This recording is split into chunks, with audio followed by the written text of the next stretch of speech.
Halo, Assalamualaikum warahmatullahi wabarakatuh.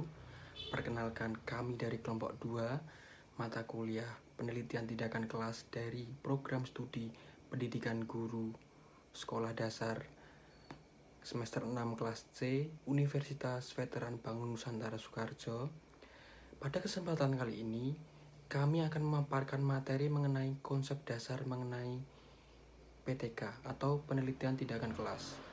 Namun sebelum menginjak pada materi, izinkan saya terlebih dahulu untuk memperkenalkan anggota dari kelompok 2. Yang pertama ada saudari Novita Dwi Astuti NIM 195-2000-012. Yang kedua saudari Neni Welawati NIM 195-2000-134. Dan yang ketiga ada saudari Rizky Novita Ningsih NIM 195-2000-137. Dan yang terakhir adalah saya sendiri, Muhammad Yusuf Hidayat NIM 195-2000-150. Nah, penjelasan mengenai materi selanjutnya akan saya persilahkan kepada saudari Novita Dwi Astuti. Waktu dan tempat saya persilahkan. Latar belakang materi konsep dasar PTK ialah pendidikan merupakan salah satu fokus bagi pemerintah untuk menyongsong kemajuan bangsa. Namun, berbagai masalah sering dihadapi oleh guru dalam meningkatkan mutu pembelajaran di sekolah. Salah satunya ialah masih sulitnya untuk menerapkan produk penelitian dan inovasi baru dalam pembelajaran. Akibatnya, sering kali kinerja guru masih dipersoalkan oleh berbagai pihak. Namun demikian, bukan berarti bahwa kualitas kompetensi profesional guru tidak dapat ditingkatkan. Salah satu upaya yang perlu dilakukan guna mengatasi permasalahan di atas adalah menggeser paradigma pendidikan. Perubahan paradigma ini membawa konsekuensi logis bahwa guru tidak lagi ditempatkan sebagai penerima pembaruan, namun juga turut bertanggung jawab dan berperan aktif dalam melakukan pembaharuan serta mengembangkan pengetahuan dan keterampilannya, khususnya dalam pengelolaan pembelajaran di dalam kelas. Salah satunya ialah pembekalan keterampilan penelitian tindakan kelas. Melalui upaya ini, diharapkan masalah-masalah pembelajaran dapat dikaji dan dituntaskan oleh guru, sehingga proses pembelajaran yang inovatif dan ketercapaian tujuan pembelajaran dapat diaktualisasikan secara sistematis.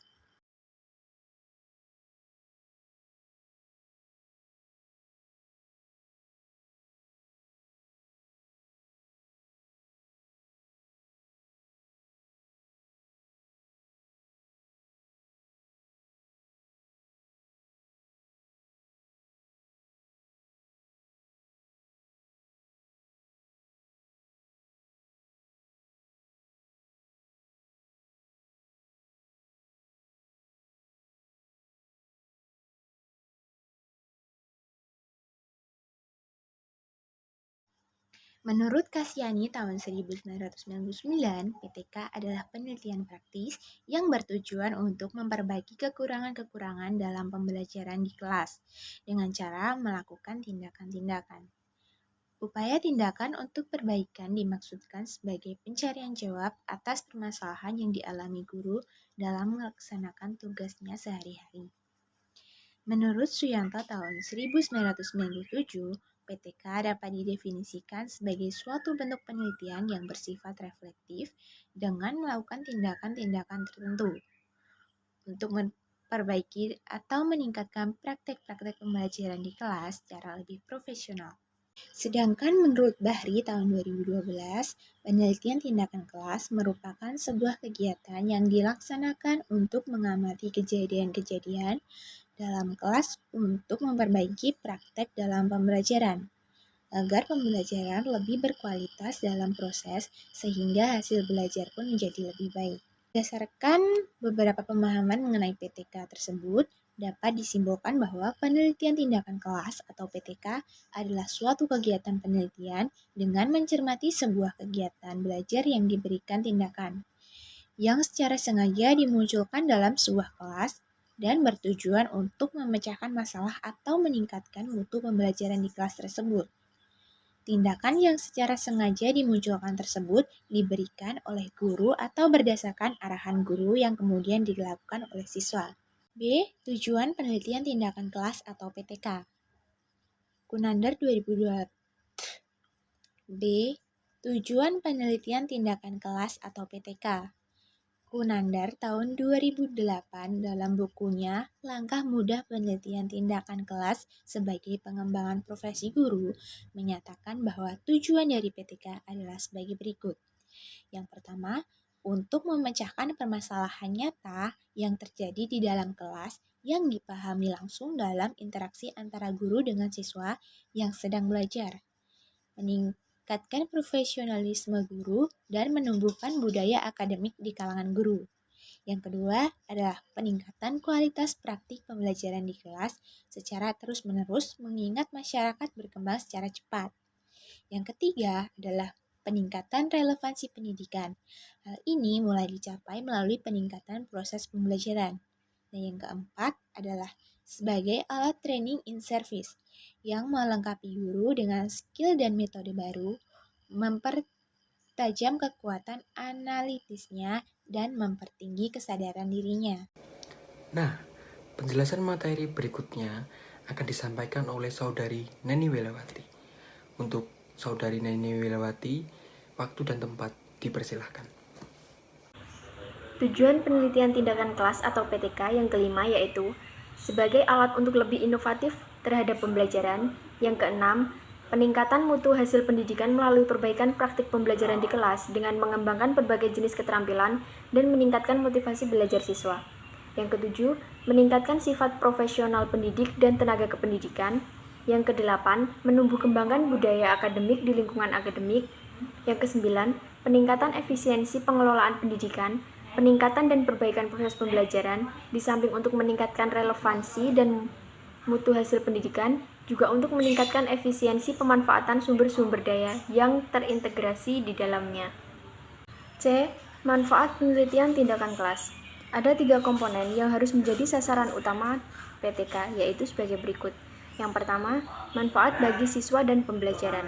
Dengan adanya pelaksanaan PTK, kesalahan dan kesulitan dalam proses pembelajaran, baik strategi, teknik, konsep, dan lain-lain, akan dengan cepat dianalisis dan diperbaiki, sehingga kesalahan dan kesulitan tersebut tidak akan berlanjut. Jika kesalahan yang terjadi dapat segera diperbaiki, maka pembelajaran akan mudah dilaksanakan, menarik, dan hasil belajar siswa diharapkan akan meningkat. Ini menunjukkan adanya hubungan timbal balik antara pembelajaran dan perbaikan hasil belajar siswa. Keduanya akan dapat terwujud jika guru memiliki kemampuan dan kemauan untuk melakukan PTK. Yang kedua, manfaat bagi guru. Yang pertama, guru memiliki kemampuan memperbaiki proses pembelajaran melalui suatu kajian yang mendalam terhadap apa yang terjadi di kelasnya. Dua, guru dapat berkembang dan meningkatkan kinerjanya secara profesional karena guru mampu menilai, merefleksi diri, dan mampu memperbaiki pembelajaran yang dikelolanya. Yang ketiga, guru mendapatkan kesempatan untuk berperan aktif dalam mengembangkan pengetahuan dan keterampilan sendiri. Yang keempat, guru akan merasa lebih percaya diri. Selanjutnya, manfaat bagi sekolah. Sekolah yang para gurunya sudah mampu membuat perubahan atau perbaikan, mempunyai kesempatan yang besar untuk berkembang pesat. Berbagai perbaikan akan dapat diwujudkan seperti penanggulangan berbagai masalah belajar siswa, perbaikan kesalahan konsep, serta penanggulangan berbagai kesulitan mengajar yang dialami oleh guru. Di samping itu, pendekatan penelitian tindakan yang dilakukan di dalam kelas dapat dilaksanakan dalam pengelolaan kegiatan sekolah secara keseluruhan. Selanjutnya yaitu manfaat penelitian tindakan kelas atau PTK secara umum, yaitu yang pertama, menghasilkan laporan PTK yang dapat dijadikan bahan panduan guru untuk meningkatkan mutu pembelajaran. Yang kedua, menumbuh kembangkan kebiasaan, budaya, dan tradisi meneliti dan menulis artikel ilmiah di kalangan guru. Hal ini telah ikut mendukung profesionalisme dan karir guru. Yang ketiga, dapat memupuk dan meningkatkan keterlibatan, ketertarikan, kenyamanan, dan kesenangan siswa dalam mengikuti proses pembelajaran di kelas yang dilaksanakan guru. Yang keempat, dapat mendorong terwujudnya proses pembelajaran yang menarik, menantang, nyaman, menyenangkan, dan melibatkan siswa karena strategi, metode, teknik, dan media yang digunakan dalam pembelajaran bervariasi dan dipilih secara sungguh-sungguh. Materi yang selanjutnya akan disampaikan oleh Saudari Rizky Novitaningsih. Kepada Saudari Rizky Novitaningsih, waktu dan tempat saya persilahkan. D. Prinsip penelitian tindakan kelas atau PTK. Yang pertama, kegiatan nyata dalam situasi rutin. Penelitian tindakan dilakukan oleh peneliti tanpa mengubah situasi rutin. Hal tersebut terjadi karena jika penelitian dilakukan dalam situasi lain, hasilnya tidak dijamin dapat dilaksanakan dalam situasi aslinya, atau penelitiannya tidak dalam situasi wajar. Yang kedua, kesadaran diri untuk memperoleh kinerja. Penelitian dilakukan bukan karena adanya paksaan atau permintaan dari pihak lain, melainkan harus ada dasar sukarela karena menunggu hasil yang diharapkan lebih baik dari hasil yang lalu, yang belum memuaskan sehingga perlu ditingkatkan. Guru melakukan PTK karena telah menyadari adanya kekurangan pada dirinya, yaitu pada kinerja yang dilakukan. Dengan kondisi demikian, peneliti ingin melakukan perbaikan. Yang ketiga, SWOT sebagai dasar berpijak. Penelitian tindakan harus dimulai dengan melaksanakan analisis SWOT, terdiri atas unsur strength, weaknesses, opportunity, dan threat. 4 hal tersebut dilihat dari sudut guru yang akan melakukan penelitian ini. Dengan berpihak pada hal tersebut, penelitian tindakan dapat dilaksanakan apabila ada kesejalanan. Yang keempat, upaya empiris dan sistematik. Dengan telah dilakukannya analisis SWOT, tentu saja apabila guru, kepala sekolah, atau pengawas melakukan penelitian tindakan, berarti sudah mengikuti prinsip empiris terkait dengan pengalaman dan sistematik. Berpijak pada unsur-unsur yang terkait dengan keseluruhan sistem yang terkait dengan objek yang sedang digarap. Yang kelima, prinsip SMART dalam perencanaan. Dalam proses perencanaan, SMART terdiri dari 5 hal, yaitu A. Spesifik, artinya objek yang ditingkatkan sempit atau khusus. Operasional, tidak berlaku umum. B. Manageable, artinya dapat dikelola atau dilaksanakan oleh sistem dalam waktu terbatas ketika pelajaran berlangsung yang kebetulan diampu oleh guru. C. Acceptable atau achievable, artinya bahwa tindakan tersebut dapat diterima dan dilaksanakan oleh subjek tindakan. Kemudian, tindakannya tidak mengganggu lingkungan setempat dan sebagainya. D. Realistis, artinya bahwa tindakan yang dilakukan oleh subjek tindakan yang tidak menyimpang dari keadaan siswa. E. Time bound, artinya bahwa tindakan yang dilakukan oleh peneliti tersebut menyebutkan jangka waktu yang wajar. 6 prinsip penelitian tindakan kelas atau PTK menurut Hopkins, yaitu yang pertama, PTK tidak boleh mengganggu kegiatan guru mengajar di kelas. Yang kedua, metode pengumpulan data yang digunakan tidak menuntut waktu yang berlebihan dari guru sehingga tidak mengganggu proses pembelajaran. Yang ketiga, peneliti adalah guru dan untuk kepentingan guru yang bersangkutan. Yang keempat, konsisten dengan prosedur dan etika. Yang kelima, metode yang digunakan harus bersifat andal atau reliable sehingga guru dapat mengidentifikasi serta merumuskan hipotesis dengan penuh keyakinan. Yang keenam, menggunakan wawasan yang lebih luas daripada perspektif kelas. E. Karakteristik penelitian tindakan kelas atau PTK. Yang pertama, adanya masalah dalam PTK dipicu oleh munculnya kesadaran pada diri guru bahwa praktek yang dilakukan selama ini di kelas mempunyai masalah yang perlu diselesaikan. Dengan kata lain, perlu diperbaiki dalam praktek pembelajaran dan perbaikan tersebut diperkasai dalam diri guru sendiri, bukan oleh orang luar. Yang kedua, self-relative inquiry. atau penelitian melalui refleksi diri, merupakan ciri PTK yang paling esensial, berbeda dengan penelitian biasa yang mengumpulkan data dari lapangan atau objek sebagai responden.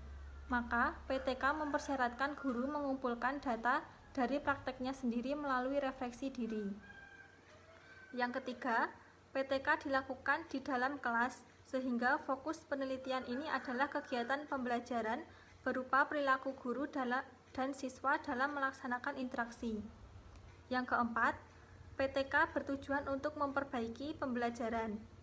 Perbaikan dilakukan secara bertahap dan terus-menerus selama kegiatan penelitian tindakan dilakukan. Oleh karena itu, dalam PTK dikenal adanya siklus pelaksanaan berupa pola perencanaan pelaksanaan observasi, refleksi, revisi, atau perencanaan ulang.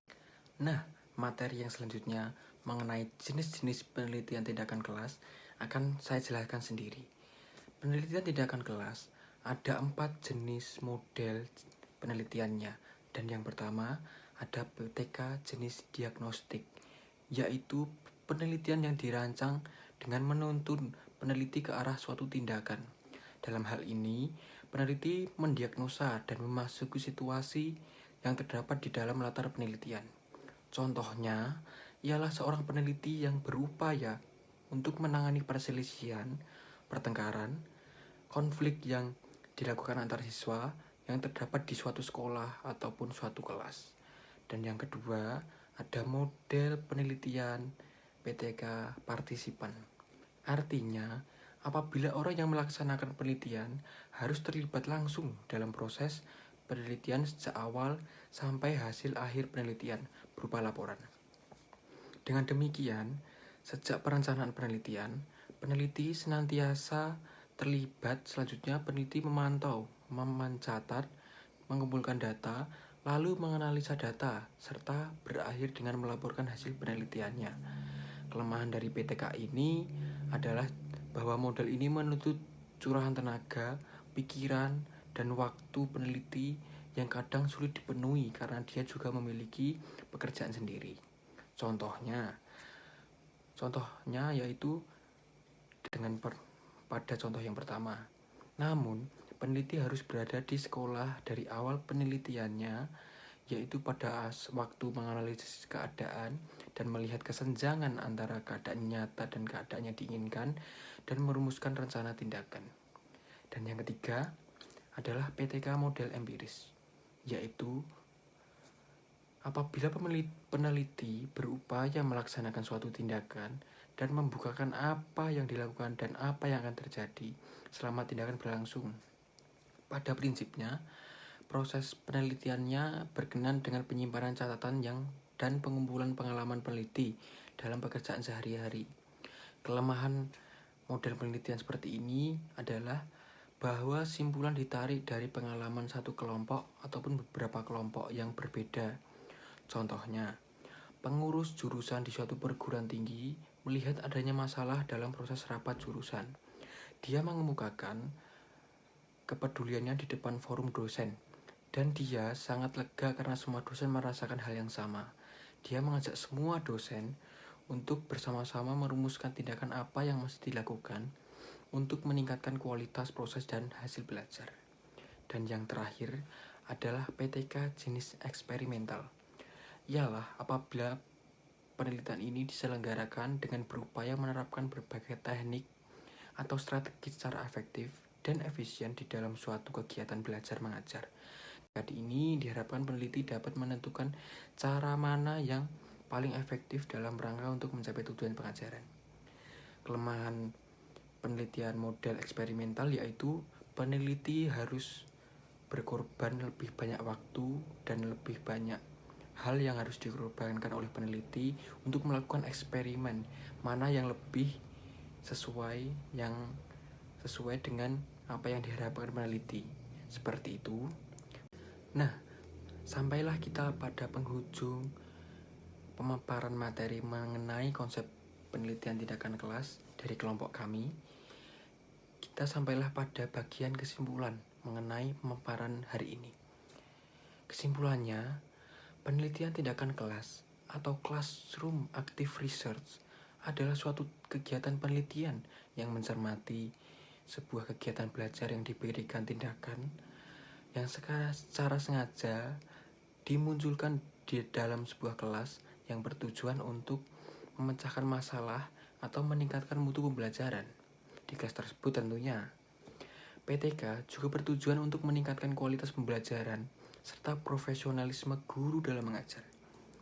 Di samping itu, penelitian tindakan kelas juga bermanfaat menjadi karya tulis ilmiah bagi pendidik guna untuk meningkatkan karir profesinya sebagai guru, serta dapat melahirkan inovasi baru dalam dunia pendidikan.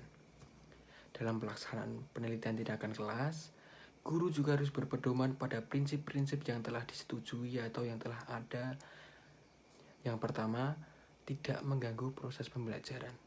Dalam artian, dalam penelitian, guru tidak boleh mengganggu proses kegiatan belajar mengajar yang sudah rutin dilakukan setiap hari. Dan yang kedua, merupakan kegiatan nyata dalam situasi rutin. Dan yang ketiga, berdasarkan analisis SWOT dalam pelaksanaannya. Yang keempat adalah bersifat andal dalam metodenya serta pelaksanaannya harus konsisten dan berpegang pada etika-etika penelitian. Selain itu, PTK sendiri dibagi menjadi 4 jenis. Yang pertama, model diagnostik. Dan yang kedua, model partisipan.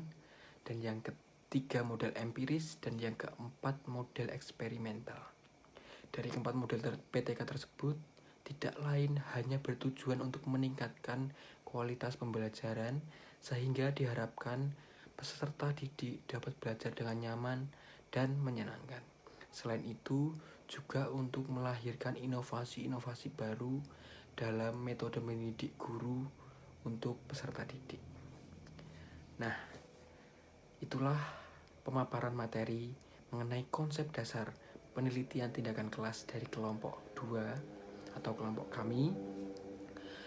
Ada kesalahan baik kata maupun tutur kata maupun sikap yang kurang berkenan bagi penonton semua. Saya mewakili kelompok 2. Saya memohon maaf sebesar-besarnya. Wabillahi taufik wal hidayah. Wassalamualaikum warahmatullahi wabarakatuh. Sampai bertemu pada video selanjutnya.